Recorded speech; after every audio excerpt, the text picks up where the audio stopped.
Hey guys, this is Hayes with CheatSheetPros.com, and I want to take a look at the 4 top 25 college basketball games from yesterday, which was Sunday, November 21st, and show you what our college hoop sheet looks like. Now, this sheet has been absolute fire. I think I'm 8-1, 9-1 on the games I've bet on it, and I really haven't had a lot of time to play with it, so I want to walk you through the games.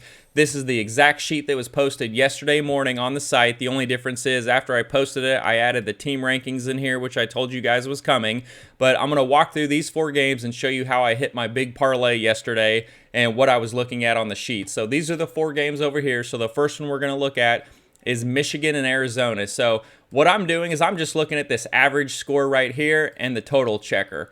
These are the 2 main things that I'm looking for a side and for a total. And then over here in the sports betting trends, you can see how much they're covering by, their ATS records, all that good stuff.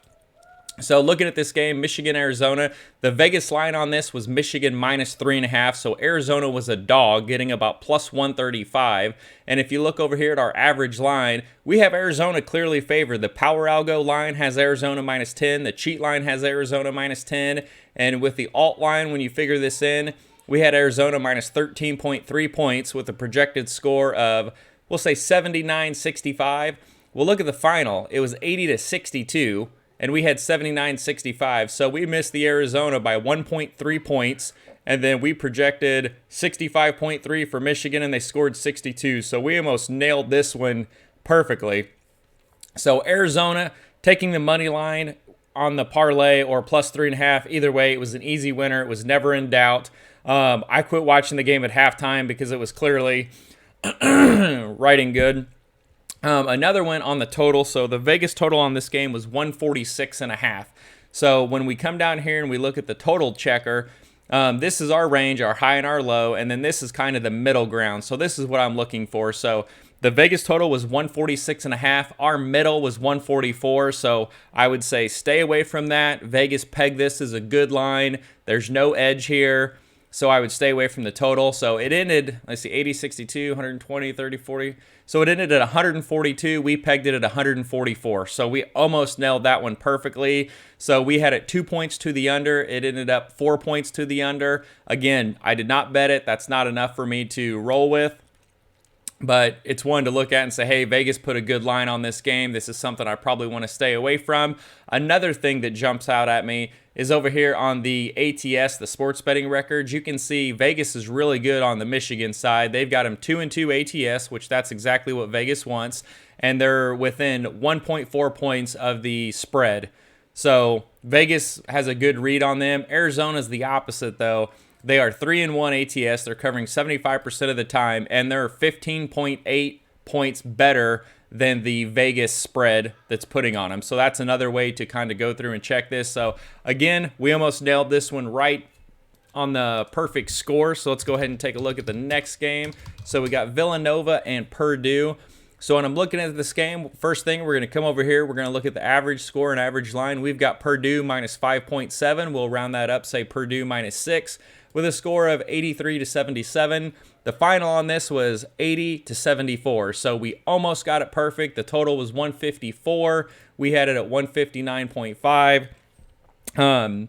Taking a look at this, Purdue won by 6. We had it at 5.7, so we'll say 6.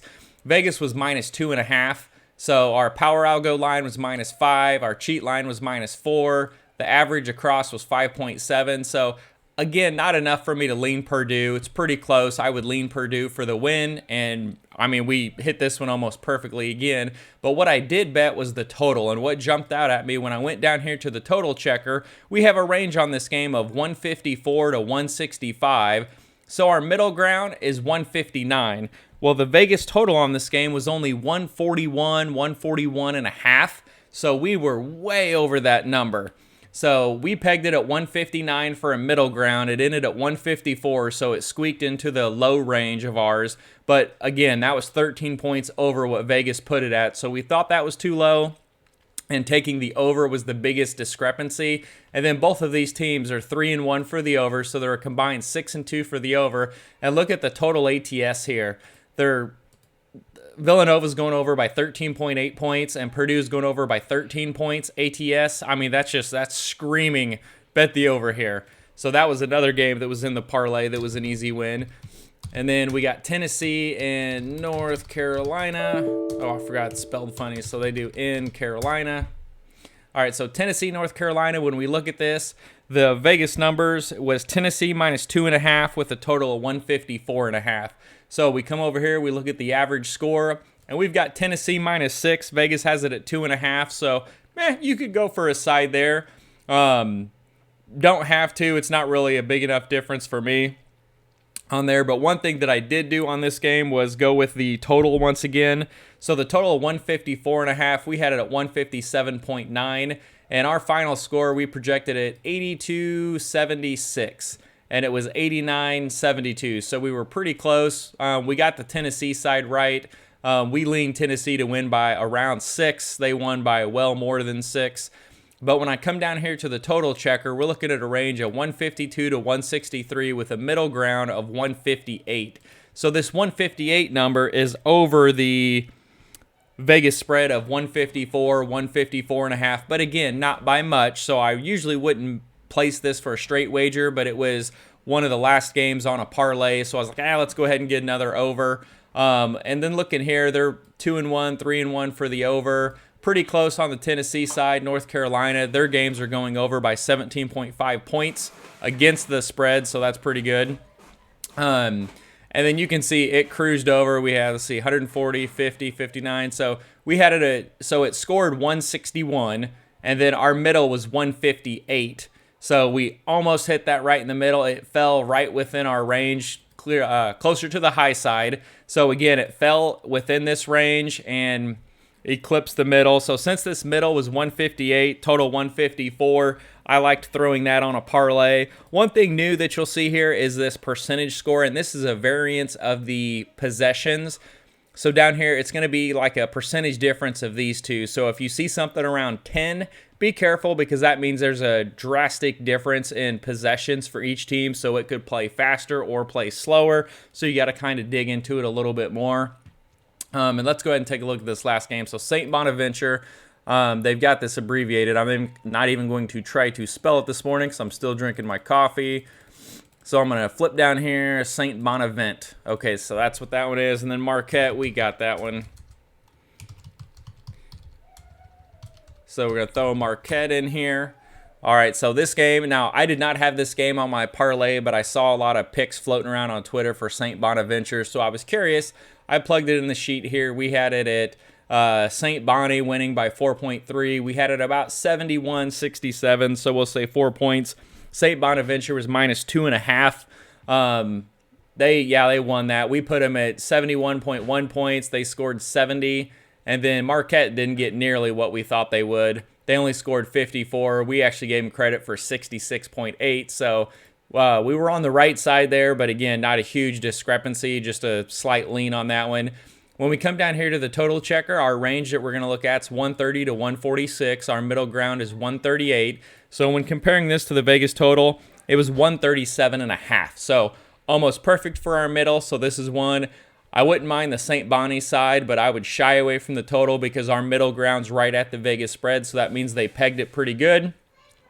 And it ended up being 124 for the total. So it ended up being well below, 6 points below our low side. So Marquette they didn't shoot very well and do that good. But one thing that jumps out at me that would tell me this could get out of this range is this percentage here, this 11.2. So this means there's a big discrepancy in the possessions. So when you come down here and you look at this, Marquette's playing at about 73 to 75 possessions per game. If you middle it, you get 74.2.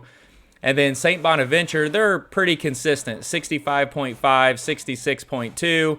So this game could play as low as 65.9 or as high as 74.2. So there's a big difference there. So our middle, we peg at about 70 possessions. So it could go plus or minus 2 or 3 possessions.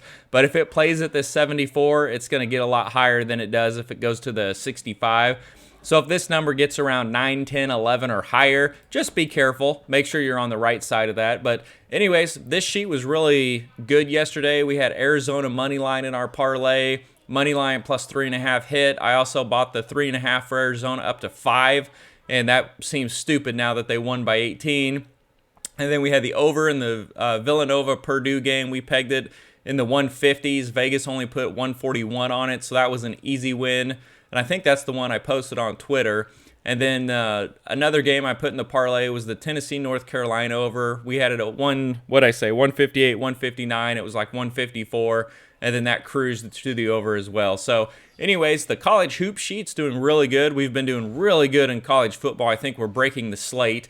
On just the games that I posted in the articles, they were 5-1 2 weeks ago, 4-1 this last week, so we're on a 9-2 run. And then the college hoops, I've kind of been transitioning because college football is going to wrap up and we're going to move into that. So I've been trying to focus a little bit more on following the hoops and looking at the models and making sure they're all running good. And so far, they're doing good. I've only lost one college basketball game that I've bet this year. So far, so good. And we'll keep them coming, and good luck, guys.